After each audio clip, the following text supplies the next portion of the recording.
नमस्कार, आपके साथ में रोहित कुमार, आप न्यूज फॉर नेशन पर। तेजस्वी यादव की मुश्किलें खड़ी हो रही हैं, कुछ ऐसे कि ओवैसी की पार्टी AIMIM ने उनके खिलाफ तार ठोक रखी है। बेचैनी में है, समझ नहीं पा रहे हैं कि कैसे अपने MY समीकरण को अपने साथ मजबूती से रख पाए। बड़ी बात यह है कि MY को जो है पप्पू यादव ने पूर्णिया में दरकाया, तो सिवान में हिना शाह भी उसको तोड़ने के लिए एड़ी चोटी का जोड़ लगा रही हैं। और अब ओवैसी के ऐलान के बाद लग रहा है कि तेजस्वी यादव जो है बिहार में जिस आंधी की बात कह रहे हैं, जिसका दावा करते हैं कि बिहार के नतीजे चौंकाने वाले हैं, कहीं वो दाव उल्टा ना पड़ जाए, क्योंकि ओवैसी ने जो चाल चली है, या फिर आप कह सकते हैं कि जो जाल बिछाया है तेजस्वी के खिलाफ, उसमें वो फंस सकते हैं। कैसे ये विस्तार से बात करेंगे, समझाएंगे आपको। बता दें आपको कि बिहार की बक्सर सीट पर को ही अगर लें तो वहां पर RJD के प्रदेश अध्यक्ष के बेटे वहां पे चुनावी मैदान में हैं। वही सुधाकर सिंह जिन्होंने नीतीश कुमार के खिलाफ पहली बार सरकार बनते ही बिगुल फूंक दिया था, झुके नहीं, नीतीश कुमार के खिलाफ लगातार कार्यक्रम करते रहे। नीतीश कुमार की मजबूरी भी रही, भले ही मंत्री पद से हटा दिया, लेकिन सुधाकर सिंह कहां मानने वाले थे। नीतीश कुमार को जो है नाको चने चबा दिए। ये सब कुछ बिहार में हुआ, लेकिन अब उसी बक्सर में जो है तेजस्वी यादव की मुश्किलें खड़ी कर देंगे ददर पहलवान, और ददर पहलवान के पीछे खड़े हो गए ओवैसी ताकत बन के। तो दूसरी तरफ बिहार की बात करते हैं, उस बिहार की उस सीट की बात करते हैं जिन 2 सीटों पर RJD ने जो है वो मुस्लिम प्रत्याशी दिए हैं। बड़ी बात यह है कि मधुबनी सीट की बात कर लें तो वहां पर मुस्लिम बनाम मुस्लिम करने की पूरी कोशिश कर ली गई है। अब तक ऐसा ही था कि ओवैसी की पार्टी किसी भी मुस्लिम प्रत्याशी के खिलाफ कोई भी कैंडिडेट नहीं दे रही थी, लेकिन मधुबनी में भी उन्होंने खेल पलट दिया है। कुछ आंकड़े हैं, उन आंकड़ों पर विस्तार से आएंगे। देवांशु से समझते हैं कि तेजस्वी यादव तो बहुत मुश्किलों में फंसते जा रहे हैं। ओवैसी ने जाल बुना है, और हमने क्योंकि एक वीडियो पहले ही बनाया कि 10 सीटों पर जो प्रत्याशी हैं उसका ऐलान हो रहा है, लेकिन आज 2 स्पेसिफिक सीटों की हम बात कर रहे हैं जहां पे प्रतिष्ठा दांव पर है तेजस्वी यादव की। एक सीट है बक्सर की और दूसरी है मधुबनी की। दोनों पर क्या खेल खेल दिया ओवैसी ने, जिससे तेजस्वी की नींदें उड़ गई। हाँ, मधुबनी और बक्सर पर हम आएंगे, लेकिन हाले जो है वो शिवहर हम बता देते हैं कि कैसे जो है AIMIM ने बड़ा खेल जो है वो कर दिया है। RJD के MLC है सुनील कुमार सिंह। RJD के कोई भी सपोर्टर हो, ये नाम ही काफी है, सुनील कुमार सिंह लालू प्रसाद यादव के सबसे करीबी नेताओं में से एक। सुनील कुमार सिंह के करीबी जो है वो नेता हैं, और उन्हें जो AIMIM ने राणा रणजीत सिंह को उम्मीदवार बनाया है, और वो RJD MLC सुनील कुमार सिंह के करीबी नेताओं में से एक है। हालांकि हमारे पास जानकारी है कि कई दबाव भी थे कि उनको नॉमिनेशन जो है वो ना करे, लेकिन वो जिद पर अड़े रहे कि हाँ वो नॉमिनेशन करेंगे, चुनाव लड़ेंगे तो लड़ेंगे। राजपूत समाज से आते हैं और शिवहर में चुनाव लड़ रहे हैं। अब सवाल यह है कि वोट किसका काटेंगे? क्या NDA के उम्मीदवार लवली आनंद का वोट काटेंगे कि RJD के उम्मीदवार का वोट काटेंगे? सीधा जवाब है, RJD के उम्मीदवार है वहां वैश्य समाज से रितु जायसवाल।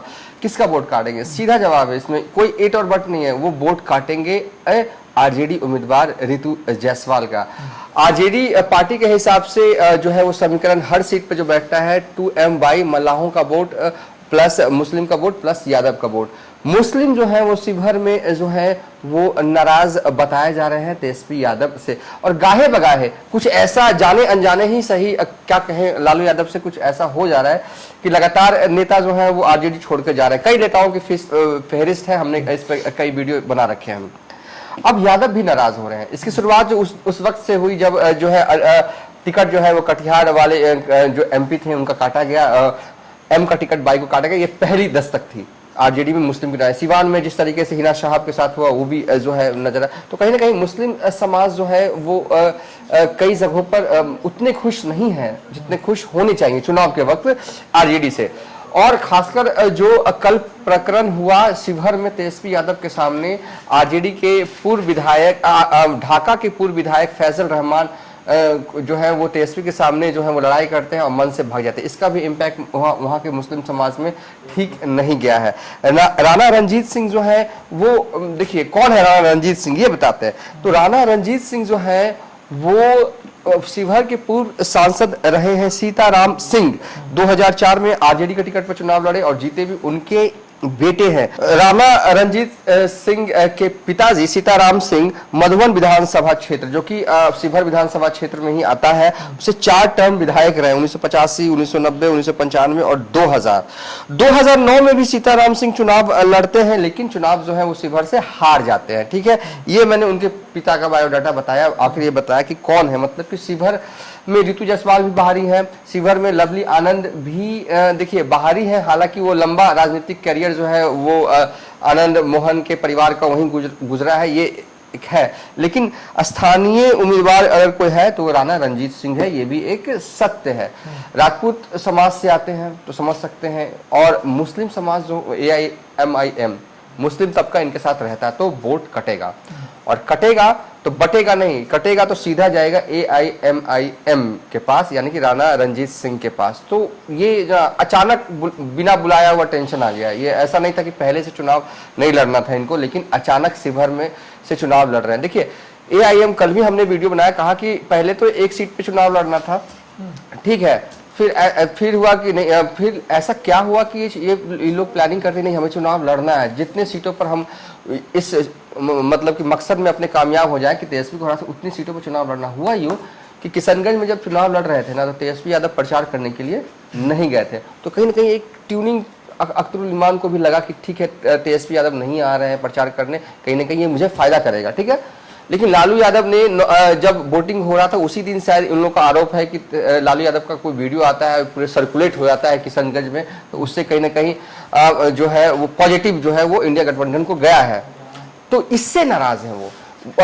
AIMIM के नेताओं का साफ तौर पे कहना है कि जब तेजस्वी यादव को जरूरत होती है अख्तरुल इमाम साहब की विधानसभा में, वो जो है वो मदद ले लेते हैं हमारी, लेकिन हमें जरूरत थी तो उन्होंने क्या किया, उनके पिताजी ने धोखा सब का इस्तेमाल नहीं किया। उनके पिताजी ने क्यों वो वीडियो सर्कुलेट किया वोटिंग वाले ने, ठीक है, अब फोन के जरिए क्या हो रहा है, वो वीडियो पहले का रिकॉर्डेड रहा होगा, किस दिन जारी हुआ होगा, उस पर मुझे नहीं जाना, लेकिन ये है तो इससे काउंटर अटैक करें कि हम एक था ना किशनगंज में आप आए नहीं, तेजस्वी बहुत अच्छा लगा अख्तरुल इमान साहब को कि नहीं आए इंडिया गठबंधन के उम्मीदवार के लिए, मोहम्मद जावेद के लिए उन्होंने प्रचार नहीं किया, तब तक बहुत अच्छा था, तब तक यही चल रहा था कि एक सीट पे ही चुनाव लड़ेंगे, बाकी आप लोग फरिया लीजिए जिससे फरियाना है।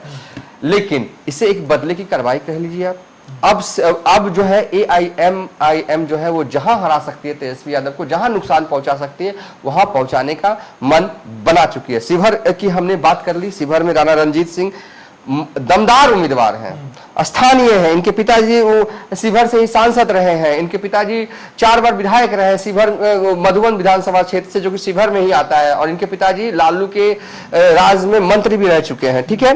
अब चलिए जो हमने टैगलाइन दिया है कि अब कैसे बक्सर में नुकसान पहुंचा रहे हैं, तो सबसे पहले एक ग्राफिक्स जो है वो हम प्ले कर रहे हैं बक्सर को लेकर। देखिए बक्सर लोकसभा क्षेत्र अपने आप में इस बार ऐसा लोकसभा क्षेत्र जो है वो बन गया है जहां पर वहां पर जो है वो बहुकोणीय मुकाबला होने जा रहा है। बहुकोणीय यानी कि 5 दमदार उम्मीदवार सीधे तौर पर चुनावी रन में। वैसे तो चुनाव 2 उम्मीदवारों के बीच में नहीं होता, कई उम्मीदवार लड़ते ही लड़ते हैं कुछ लेकिन इस बार 5 दमदार उम्मीदवारों के बीच में जो है वो बक्सर की लड़ाई जो है वो होनी है। ये उम्मीदवार कौन है? बीजेपी से मिथिलेश तिवारी हैं, जो कि पहली बार बक्सर से चुनाव लड़ेंगे। इससे पहले 2014 और 2019 में अश्वनी चौबे यहां से चुनाव लड़े थे और जीते थे। उससे पहले बक्सर जो गढ़ कहा जाता है वो लाल मुनि चौबे का कहा जाता है। सुधाकर सिंह जो है इस बार चुनाव लड़ रहे हैं आरजेडी के टिकट पर बक्सर। इनके पिताजी साल 2009 में जगदानंद सिंह जो है वो यहाँ से सांसद थे और लाल मुनि चौबे को उन्होंने हराया था, और ये रामगढ़ से विधायक है सुधाकर सिंह। अब बक्सर लोकसभा क्षेत्र के अंदर ही आता है रामगढ़, ठीक है, ये पॉइंट नोटेड है। और निर्दलीय उम्मीदवार के तौर पर आनंद मिश्रा जो ब्राह्मण समाज से ही है, इनका बड़ा यूथ में क्रेज दिखाया है। जिस तरीके से कड़क आईएएस है और यूथ जो है ना, हाँ आईपीएस, हाँ सॉरी आईपीएस, जिस तरीके से इनकाउंटर स्पेशलिस्ट के तौर पर इन्होंने अपनी पहचान जो है इलाके भर में जो फेमस, जो इस टैग के साथ फेमस कर दिया, यूथ बड़े खींचे चले आ रहे हैं। जैसे होता है ना कि मैग्नेट होता है और लोहा खींचा चला जाता है, यूथ बड़े खींचे चले जा रहे हैं। अब कारण जो भी रहा हो स्थानीय स्तर पर। निर्दलीय उम्मीदवार है दद्दन पहलवान। दद्दन पहलवान बिहार सरकार में मंत्री भी रह चुके हैं। 2000 2009 में भी इन्होंने बसपा के टिकट पर चुनाव लड़ा था, तब भी इन्हें 1 लाख से ज्यादा वोट आए थे। ठीक है, इस बार बसपा के टिकट पर अनिल चौधरी चुनाव लड़ रहे हैं। बसपा का देखिए वहां पे कहिए तो जब भी कोई उम्मीदवार लड़ा है बक्सर से तो 1 लाख से ज्यादा वोट आता ही है। बसपा का वोट जो है 1 लाख है वहां पर है, और ये स्थानीय है और ये मतलब कि मेहनती है और लंबे वक्त से तैयारी कर रहे थे। हो सकता है ज्यादा आ जाए, हो सकता है किसी को हराने की स्थिति में आ जाए, तो ये नहीं है। ददन पहलवान को सपोर्ट कर दिया है इस बार AIMIM ने, यानी कि अख्तरुल ईमान साहब अपनी पूरी ताकत झोंकेंगे कि बक्सर में जो भी मुस्लिम है वो आरजेडी को न वोट देके ददन पहलवान को वोट जो है वो दे। एक तो जो वोट आरजेडी को इधर का मिलना था अनिल BSP वाला, वो कट के ये खुद इधर ले रहे हैं। और ददन पहलवान चूंकि खुद यादव समाज से आते हैं तो यादव का ही वोट कुछ कट रहा है, और अब मतलब कि यादव का ही वोट कट के ददन पहलवान को मिलने जा रहा है और ददन पहलवान को मुसलमानों का भी वोट कट के मिलने जा रहा है। तो नुकसान होने किसका जा रहा है? तो ऑब्वियसली है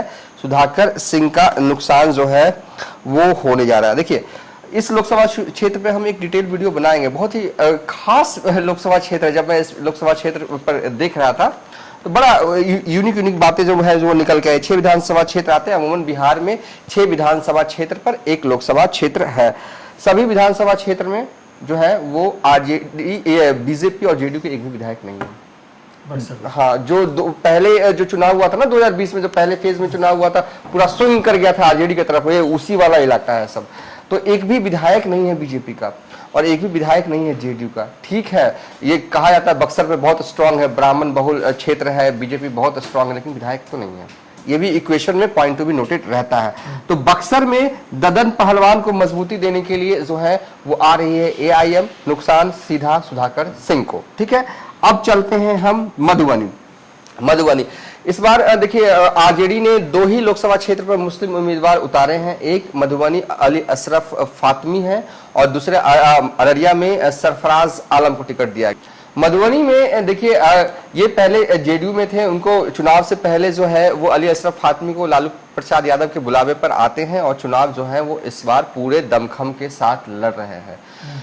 ठीक है, और कहा जा रहा था कि मुसलमान का वोट तो कम से कम मधुबनी में इंटैक्ट है, MY भी इंटैक्ट है। मुसलमानों को तोड़ने के लिए मधुबनी में भी इन्होंने जो है वो उम्मीदवार उतार दिया। बकार सिद्दीकी जो है वो AIMIM की तरफ से पार्टी के उम्मीदवार होंगे। तो नुकसान किसको होगा?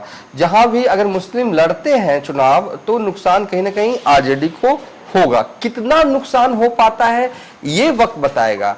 नुकसान तो होगा, चाहे वो 1% का नुकसान हो, चाहे वो आधा % का नुकसान हो, चाहे वो 5-10% का भी नुकसान हो सकता है। हाँ, तो इस हुकुमदुराइन यादव के बेटे अशोक यादव जो है इस बार चुनावी रन में है, पहले भी वही सांसद थे। इनको टक्कर देना, एक तो यादव आपके दूसरी छोर भी उम्मीदवार है। ठीक है, और बहुत ही पावरफुल यादव हुकुमदेव नारायण के बेटे हैं, मधुबनी से सांसद और इस बार भी लड़ रहे हैं। तो अली अशरफ फातमी की ताकत क्या थी कि मुस्लिम उनके नाम पे ही इंटैक्ट रहता, लेकिन वहां पे भी सेंधमारी करने के लिए बकार सिद्दीकी को AIMIM ने ले आया।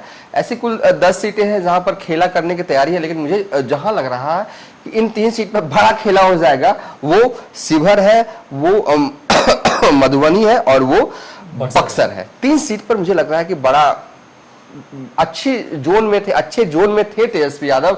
अच्छे जोन से निकालकर इनको जो है ना वो डेंजर जोन में लाने का प्रयास जो है वो अख्तरुल ईमान साहब यानी कि AIMIM जो है वो कर रही। एक जानकारी जो और दे दे, असुद्दीन ओवैसी, अख्तरुल ईमान साहब चाहते हैं कि असुद्दीन का ओवैसी फुलवारी शरीफ में भी रोड शो करे। हालांकि अभी क्योंकि 13 मई को हैदराबाद में चुनाव होने, तो अभी ओवैसी साहब अपने ही चुनावी कैंपेन में व्यस्त है। उसके बाद ये चाहेंगे अख्तरुल ईमान साहब कि एक फुलवारी शरीफ में रोड शो करवा दिया। इसका मतलब अगर रोड शो होता है फुलवारी शरीफ में असुद्दीन ओवैसी का, तो सीधा डैमेज जो है वो मीसा भारती को, क्योंकि ये जो चंक है ना फुलवारी शरीफ वाला पूरा चंक, वो आरजेडी को ही वोट गिरता है। ठीक है, पाटलिपुत्रा लोकसभा क्षेत्र में अगर यहाँ ओवैसी अगर कुछ कर पाते हैं ना तो बड़ा मतलब कि ये सेटबैक मीसा भारती को होगा। हालांकि अभी अप्रूवल हैदराबाद से रोड शो को लेकर हुआ नहीं है, कोशिश की जा रही है। यही पूरी कहानी है। बिहार में तेजस्वी यादव का खेल बिगाड़ने के लिए असुद्दीन ओवैसी और बिहार के प्रदेश अध्यक्ष जो AIMIM के हैं अख्तरुल ईमान, उन्होंने एक बड़ी फुल प्रूफ प्लानिंग की है और उन सीटों पर जहां पर बड़े नेता या उनके बेटे की प्रतिष्ठा दांव पर है या जहां पर बड़ा मुस्लिम चेहरा है और जिस तरीके से सेटबैक दिया है लालू यादव तेजस्वी यादव ने AIMIM को जब वो चुनाव लड़ रही थी किशनगंज लोकसभा सीट से, तो एक तरीके से बांधने की कोशिश हो रही है। हालांकि AIMIM पर आरोप इस बात का भी लगता रहा है कि वो बीजेपी को सपोर्ट करती है, उसकी बी टीम है। हालांकि अगर बी टीम होती तो वहां पर वो जो है कुछ ऐसी सीटें भी हैं जहां पर जिन प्रत्याशियों को मैदान में उतारा गया है, अगर वो वोट काटते हैं तो ऐसा नहीं कि बस वो सिर्फ लालू और तेजस्वी का वोट काटेंगे, बल्कि बीजेपी का भी बड़ा वोट बैंक जो वोट है वो काटेंगे। जाहिर तौर पर तेजस्वी यादव के लिए मुश्किल है, शिवहर में पेंच ऐसे ही फंसता हुआ नजर आ रहा है। दूसरी तरफ बक्सर और मधुबनी जैसी महत्वपूर्ण सीट जहां पर लालटेन जलाने की फिराक में तेजस्वी यादव है, वहां पर मामला बिगड़ता जा रहा है। और ओवैसी की पार्टी के ऐलान के बाद से कम लालू और तेजस्वी दोनों की जो नींद है रातों की वो गायब हो गई है और वो समझ नहीं पा रहे कि आखिर यहाँ पर जो डैमेज होने जा रहा है उस डैमेज को कैसे रोका जाए, क्योंकि इन सीटों के जो चुनावी नतीजे आएंगे वो सिर्फ एक चुनावी नतीजा भर नहीं होगा, बल्कि वो आरजेडी की MY की उस पुरानी लेगेसी पर भी एक तरीके से कहें कि बड़ा एग्जाम्पल सेट करेगा कि आखिर जो पार्टी 90 के बाद से लगातार MY को अपने साथ रखने की बात कर रही है, अगर वो साथ है तो ठीक है, और अगर साथ छोड़ देती है इसका मतलब ये होगा कि आरजेडी बिहार में कमजोर हो रही है। और साल 2025 में विधानसभा के चुनाव होने हैं, जब तेजस्वी यादव की अगुवाई में आरजेडी या महागठबंधन कह सकते हैं कि मुख्यमंत्री पद पर दावा ठोकते हुए मैदान में होगा। जो भी अपडेट हुई देगी न्यूज़4नेशन पर। नमस्कार।